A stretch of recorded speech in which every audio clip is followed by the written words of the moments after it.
Corona ने एक और जहां बाजार की रफ्तार को ठप कर दिया है, तो वहीं दूसरी तरफ मार्केट में मोबाइल और लैपटॉप्स की किल्लत भी मची हुई है।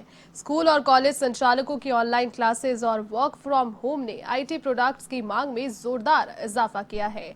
बाजार में मीडियम रेंज के मोबाइल तो मिलना ही मुश्किल है। जिन दुकानदारों के पास मोबाइल फोन और लैपटॉप साथ ही में कंप्यूटर का स्टॉक है, वो जमकर मुनाफाखोरी कर अपनी जेबें भर रहे हैं। मुश्किल उन अभिभावकों की है जो कोरोना काल में आई आर्थिक तंगी के कारण महंगे मोबाइल और लैपटॉप्स खरीद नहीं पा रहे। पेश है इस पर हमारी एक खास रिपोर्ट।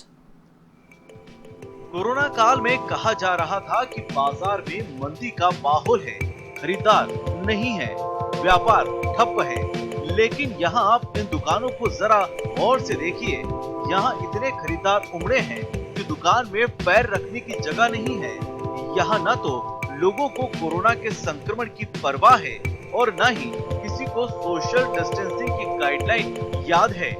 अधिकांश मोबाइल शॉप पर लगभग यही हाल है। बाजार में मोबाइल की मांग इतनी अधिक है कि उसकी तुलना में सप्लाई नहीं हो पा रही है। खास तौर से 7,000 से 15,000 रुपए के मोबाइल बाजार से गायब हैं। जिन दुकानदारों के पास स्टॉक है, उन्होंने कीमतें बढ़ा दी हैं।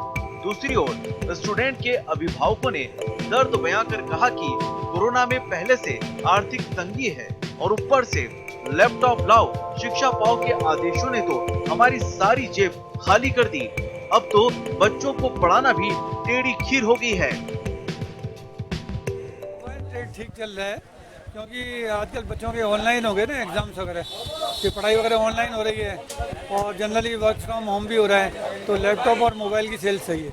देखिए एक्चुअल में क्या है, मेरे ख्याल से 15 से 20% ग्राहक ऐसे आते हैं जो चाइनीज़ प्रोडक्ट खरीदना नहीं चाहते हैं। उनकी इच्छा होती है हम चाइनीज़ प्रोडक्ट के कंपेयर में कोई और प्रोडक्ट लें। तो इस समय सैमसंग और नोकिया कंपनी का प्रोडक्ट है, जो सैमसंग कोरियन है और नोकिया यूरोपियन कंपनी है, तो उसकी तरफ लोगों का रुझान भी बढ़ा है। नो डाउट सप्लाई जितनी प्रॉपर आनी चाहिए उतनी नहीं आ रही है, तो सप्लाई कुछ शॉर्ट रहती है। मतलब नहीं है और बच्चों को समझ में भी नहीं आ रहा ऑनलाइन क्या पढ़ाई हो रही है। बहुत परेशान हो रहे हैं बच्चे, मैं खुद परेशान हो रही हूँ। बहुत फर्क पड़ रहा है। मेरे घर में बेटा है, उसका लैपटॉप, अगर कोई बेटा नहीं हो मैं किससे पूछना चाहूँगी लैपटॉप कैसे चलाते हैं। प्रॉब्लम तो आ ही रही है। उनको तो अभी ज़्यादा प्रॉब्लम है, इसके पास नहीं है लैपटॉप। पहले बोला कि लैपटॉप खरीदें, वो एक खर्चा करेंगे बैठ के, तो प्रॉब्लम तो है, ये बहुत ज़्यादा होती है प्रॉब्लम तो। अब कोर्स में वो बोलते हैं कि है ना रैम बढ़ाओ, ये मोबाइल में ये काम करवाओ, ये करो, तो जरूरी तो होता ही है और वो कराना पड़ेगा ही, क्योंकि है ना अभी इस लॉकडाउन में है ना हमारे पास इतने रिसोर्सेज नहीं है जिससे हम अपनी है ना नीड्स पूरी कर सकें, तो हमको है ना उनके हिसाब से चलना ही पड़ेगा। दूसरी ओर कंप्यूटर और लैपटॉप का भी यही हाल है। ऑनलाइन पढ़ाई और वर्चुअल कॉन्फ्रेंसिंग ने कंप्यूटर और लैपटॉप की मांग में जबरदस्त इजाफा किया है। इससे संबंधित ऐसी सीरीज भी खूब बिक रही है।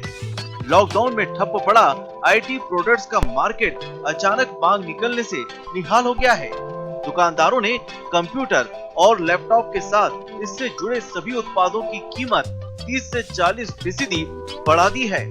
जैसा कि आपको पता है, स्कूल के अंदर बच्चों को जो ऑनलाइन एजुकेशन का मेथड अपनाया गया है, तो उसके तहत सभी को कनेक्टिविटी की ज़रूरत रहती है। तो सबसे पहले तो वेब कैमरा जो पुराने डेस्कटॉप वगैरह हैं उनके अंदर अवेलेबल नहीं रहते थे, तो सभी को उसकी आवश्यकता रही। उसके बाद में कुछ मोबाइल्स जो कि लोग बाग घरों में खुद तो यूज़ करते थे, बच्चों को नहीं देते थे, लेकिन उनको भी जब ऑनलाइन एजुकेशन की ज़रूरत पड़ी तो फुल टाइम ज़रूरत है, तो मोबाइल्स की भी डिमांड बढ़ गई, साथ ही उसी तरह से लैपटॉप की।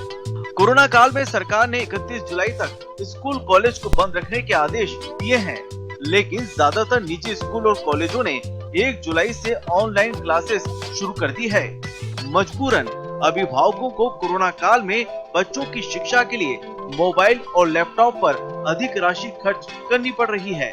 लेकिन बड़ा सवाल ये है कि जिन माता पिता का रोजगार कोरोना काल में छिन गया या आमदनी सिमट गई, यदि वो बच्चों को आर्थिक तंगी में लैपटॉप मोबाइल नहीं दिला पाए, तो क्या उनके बच्चे शिक्षा से वंचित रह जाएंगे? इस सवाल का जवाब सरकार को जरूर खोजना चाहिए। कैमरामैन सुनील कुमार के साथ A1 टीवी के लिए पीके शर्मा की